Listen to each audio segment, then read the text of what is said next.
Bonjour les Padawans, j'espère que vous allez bien, moi en tout cas ça va super. Et aujourd'hui on se retrouve pour une vidéo sur The Mandalorian, la saison 2, pour connaître mes théories. Alors j'ai plusieurs théories à vous proposer et j'espère que ça va vous plaire. N'hésitez pas à vous abonner à la chaîne YouTube, c'est parti. Ma première théorie va porter sur cette femme. Donc je pense qu'on l'a jamais vue dans l'univers de Star Wars, dans les comics, etc. C'est être un nouveau personnage. Ce que je pense sur cette femme, c'est que c'est une personne qui doit très bien maîtriser la force.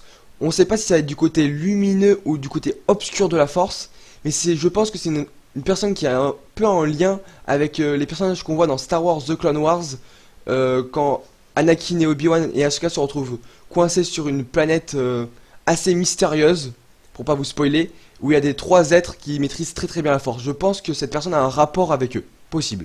Donc pour le moment, j'arrive pas à savoir si cette femme aura un rôle plutôt positif ou négatif sur le Mandalorian ainsi qu'avec le bébé Yoda. Mais vu comment elle est vêtue de noir, elle a l'air d'être une personne qui aime bien rester dans l'ombre, reculer, pour toujours être à l'affût de ce qui se passe, soit pour protéger, soit pour malheureusement porter nuisance au personnage. Comme je l'ai dit précédemment, cette femme, je pense qu'elle maîtrise très bien la force. Donc c'est pour cela que dans la vidéo, on la voit disparaître au moment où il y a un mouvement de foule qui passe juste devant elle. Mais est-ce qu'il y a assez de temps pour disparaître comme ça? Moi franchement j'y crois pas trop. Ce que je pense c'est que grâce à la force elle peut disparaître ou pas, vu qu'elle, je pense qu'elle maîtrise très bien la force. Après c'est une théorie, dites-moi dans les commentaires ce que vous en pensez.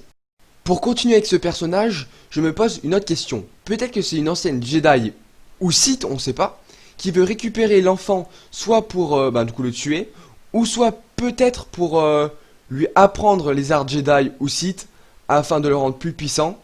Ça on sait pas. Et en vrai je pense qu'elle a un rapport avec l'enfant.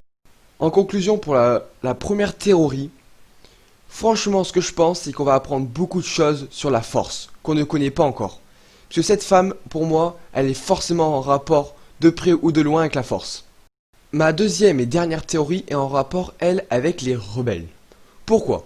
Parce que déjà, dans le trailer, on voit que c'est certainement Mon Calamari, la planète, parce que on voit des Mon Cala ainsi que des Quarren sur une sorte de port. Après, on voit un bateau avec des Mon Cala, du coup avec beaucoup d'eau. Puis de loin, quand on voit le vaisseau arriver, on voit une planète qui est plutôt à l'air aquatique. Donc je pense que c'est Mon Cala. Et durant la guerre avec l'Empire, on sait que Mon Cala a énormément aidé la cause des rebelles.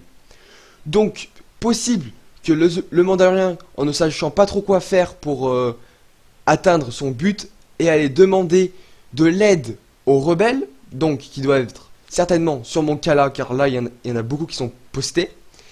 Et c'est pour cela qu'on voit des X-Wing plus tard dans le trailer, mais les X-Wing n'ont pas l'air non plus être vraiment attachés au vaisseau, car à un moment on voit une sorte de course-poursuite, on sait pas trop s'ils le protègent, s'ils veulent le détruire. Donc il reste encore beaucoup de questions avec ça, mais est-ce que peut-être que les rebelles vont être associés à ça? C'est une théorie, moi je pense que ça se vaut. Oups, désolé, une petite erreur, sur le bateau c'est pas des Mon Cala, mais c'est des Quarren, excusez-moi. Je viens de vous exposer mes deux théories que j'ai actuellement. Possible que j'en aurai après. Après, c'est des théories qui viennent juste, je viens juste de penser avec le nouveau trailer, donc qui peuvent être encore améliorées, ou peut-être qu'on va voir par la suite que c'est pas du tout ce qu'on pensait ou ce que je pensais. Mais pour le moment, je pense que ces deux théories peuvent se tenir. Après, est-ce qu'elles vont se réaliser? Oui ou non? Beaucoup de gens au début pensaient qu'il allait avoir Ahsoka, le sabre noir. Dans le trailer, on n'a eu aucune preuve qu'il allait avoir ces deux théories. Les miennes peuvent être pareilles, hein, on n'aura aucune preuve.